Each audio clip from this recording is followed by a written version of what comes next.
The rich, popular boy rejected me but ended up marrying me in the end. When I was in high school, I had the biggest crush on a boy named Lucas. He was very social and friendly with everyone and was the captain of our school's volleyball team. He came from a family of doctors and was on the right path to becoming one, too. All the girls had a crush on him because he was always friendly with them. And then there was me, completely the opposite. I grew up in a middle-class family with immigrant parents from Vietnam. My parents only gave me 3 career options: be a doctor, a lawyer, or an engineer. The only problem with these options was that I wasn't the brightest student to even think of becoming any of them. Lucas and I were classmates in English and sat next to each other. Because of our seating arrangement, our teacher assigned us a project together, so we would meet after school to work on it. We had a week to finish our presentation, and during those days, we would meet at the public library. I was shy at first, but since Lucas was very social, he made things easier. We ended up getting along well and bonding over the silliest things. I started discovering things about him that I never would have imagined he liked. When our project was over, we still agreed to hang out afterward and got even closer. I couldn't stop thinking about him and finally gathered the courage to ask him out. One day, during one of our typical hangouts, I brought up the topic of us. He looked at me, confused, and asked what I meant. I told him I had feelings for him for a long time and asked if he wanted to be more than friends. His smile disappeared, and he said, "I'm sorry, but no." There was an awkward silence that seemed to last forever. He broke it by saying he needed to go and left. I tried texting him, apologizing for what happened, and asking if we could just forget about it. He never responded to my messages. When I saw him again in class, it was like he had erased me from his memory. During this time, my friends started going to the gym and always invited me to join them. I was never interested until they suggested I use it as a way to release my anger. It helped me get distracted, and I started eating healthily. The more I got distracted, the more I began taking care of myself and even decided to take my studies more seriously. By senior year, I was 5 feet 11 inches and weighed 180 pounds of lean muscle. I graduated and went to a university where I told my parents I was planning to go to medical school to try and become a doctor. They were very proud, and I was also proud of myself for my achievements. The first day of college went well until I went to my biology class. I sat in the closest empty seat during the lecture and found a familiar face. When I looked to the right, it was Lucas. I quickly turned away but wanted to take another look to see if that was actually Lucas. I turned around again to get a glimpse, and it was indeed him. He still looked as handsome as ever, and the feelings I had back in high school came rushing back. I wondered if he was still the same Lucas from high school, or if he had changed. I was curious, and throughout class, all I could think about was whether I wanted to talk to him or not. I decided, why not, and went ahead and talked to him. I think I scared him a little because he thought I was just a random girl. He looked at me closely, realized it was me, and then he smiled. We started with a small conversation, eventually talking about our majors and plans for the future. It was ironic how both of our plans for the future aligned. I knew the conversation would soon die out, so I asked if he had anything planned after class. He told me that his next class started in a couple of hours, so he was probably going to be at our school's union to do homework and eat lunch. Nervously, I asked if he wanted company after class, and he said sure. We started talking more and more, even visiting each other's houses to study. He became my best friend, and I was his. As much as I wanted to ask him out again, my pride wouldn't let me. I knew that if something was going to happen, he would have to make it official. After a couple of months, we decided to eat out at one of our favorite restaurants near campus. We ordered our usuals and sat next to each other. Afterwards, he looked at me and said, "So, are you going to make a move?" I was startled and started smiling. I joked, "Why do I have to make the move?" He smiled back and grabbed my hand. "Is that enough?" he asked, blushing.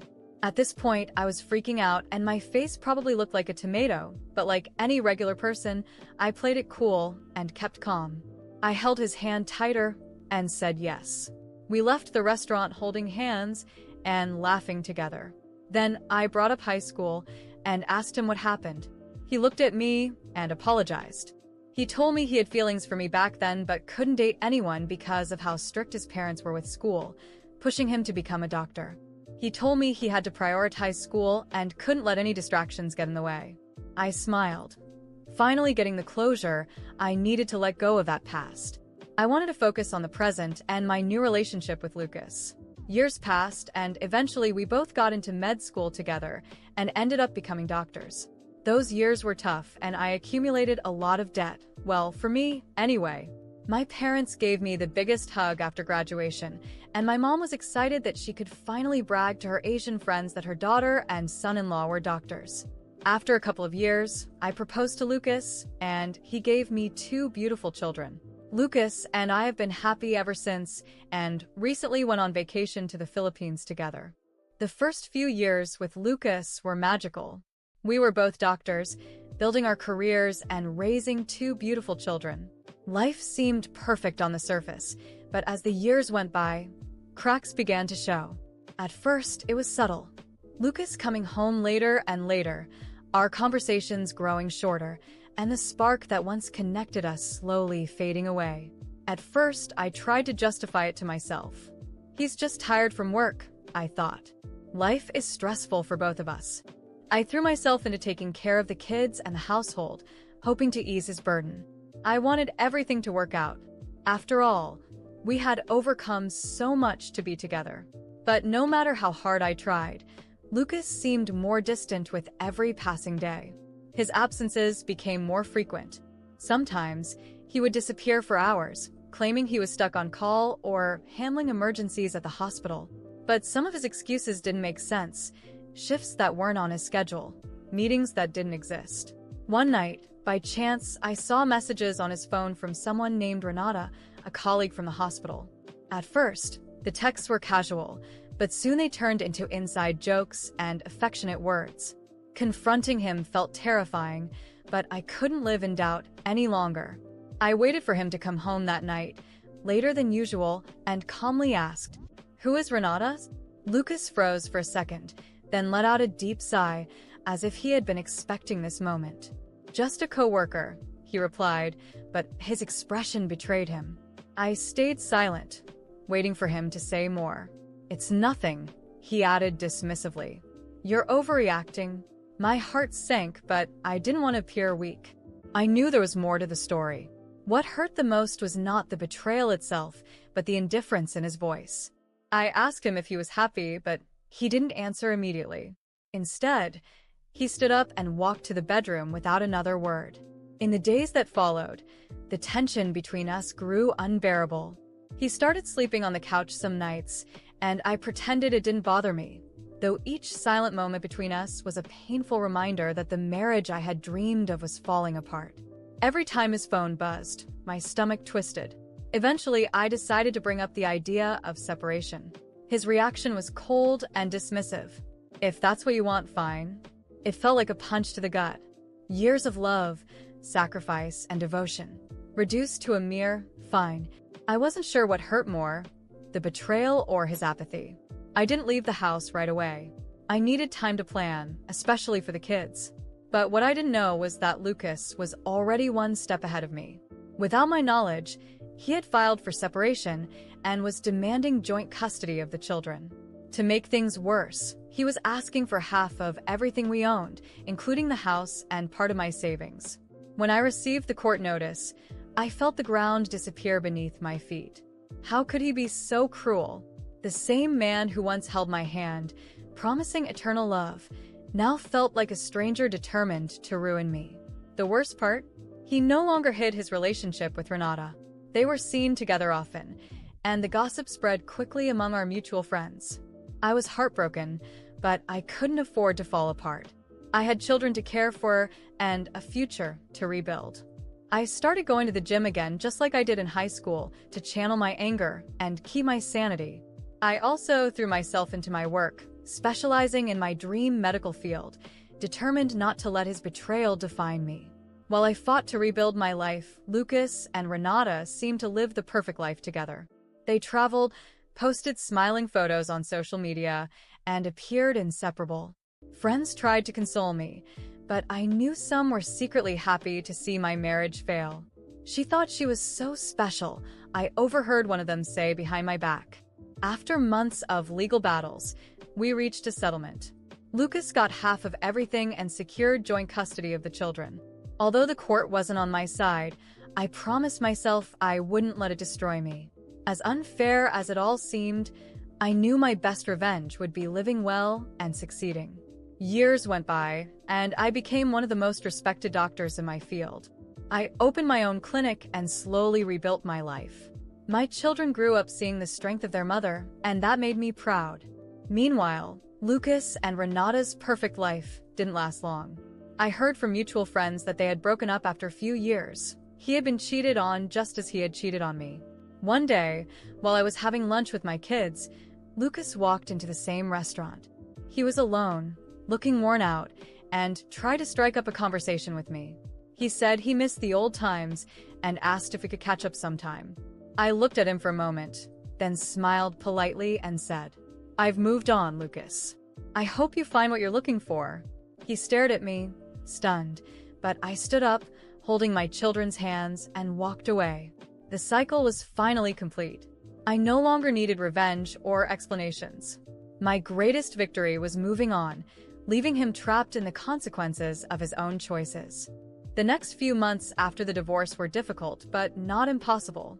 While I dealt with the emotional weight of separation, I knew that the best way to move forward was to focus on my children and my career. However, every time I saw Lucas and Renata flaunting their relationship, pretending to be the perfect couple, a fire burned inside me. I could have just ignored it and moved on, but a part of me wanted justice. I didn't need revenge, but I wanted it.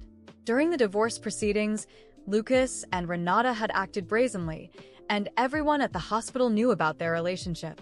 What they underestimated, however, was a crucial hospital rule. Intimate relationships between staff members were strictly prohibited, especially when they created conflicts of interest. I knew that revealing the truth could cost them everything. I began gathering evidence discreetly. Even though Lucas and I no longer spoke, Renata's social media was filled with pictures and videos of the two of them, vacations, romantic dinners, and comments from coworkers congratulating the new couple. I compiled screenshots and old emails showing that their relationship had started while I was still married to Lucas. In a hospital that valued professionalism and ethics, these details were a ticking time bomb. I waited for the right moment to strike, just before the hospital's annual performance reviews. I submitted a formal, anonymous complaint to the Human Resources Department and the board. In the report, I outlined Lucas and Renata's relationship, attaching all the evidence I had gathered. I didn't use my name or leave any clue that I was behind it. I only needed to light the spark and let the hospital handle the rest. It didn't take long for everything to unravel. Within a week, rumors began spreading through the hospital corridors.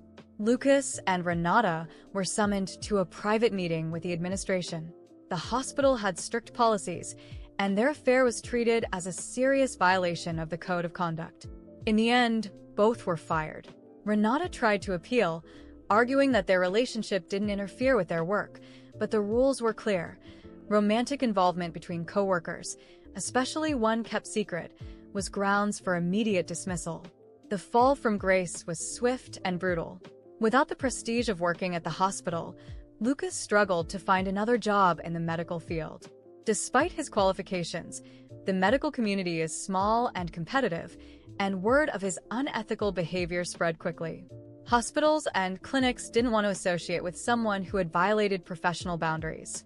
Renata managed to secure a position at a small private clinic, but the pay was much lower and her reputation was tarnished.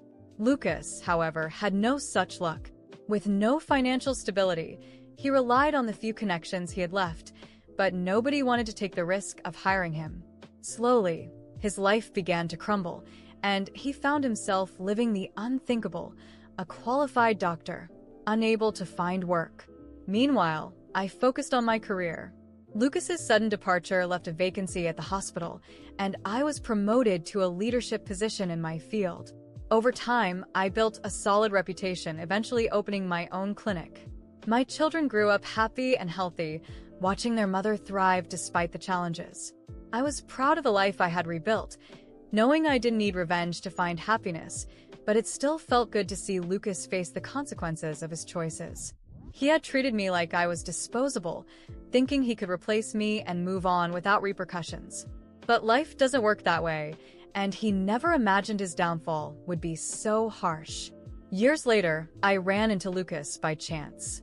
He was working at a small office doing administrative tasks and scheduling appointments, a far cry from the prestigious career he once had. When he saw me, he tried to strike up a conversation, but I cut him off with a polite smile and said, "I hope you found what you were looking for, Lucas." Without waiting for his response, I turned and walked away, holding my children's hands. The chapter was finally closed. I no longer needed revenge or explanations.